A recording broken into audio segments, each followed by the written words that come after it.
જય રામસા મિત્રો, આપણે અત્યારે હાલ લાઈનમાં ઊભા છીએ બરોબર. અને જે પણ મિત્રો આવી છે ને એમને એવો વિચાર હશે કે આવતો ને આવતો ડાયરેક્ટ કે રોમાપીરના પગોમાં જઈને પડી જઈશું, તો એ વાત ખોટી છે યાર.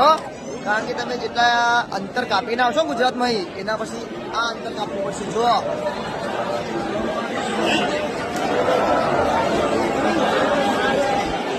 જોયું ભાઈ, ખાલી 1 થી 1.5 કિલોમીટર જેટલી તો લોબી લાઈન છે.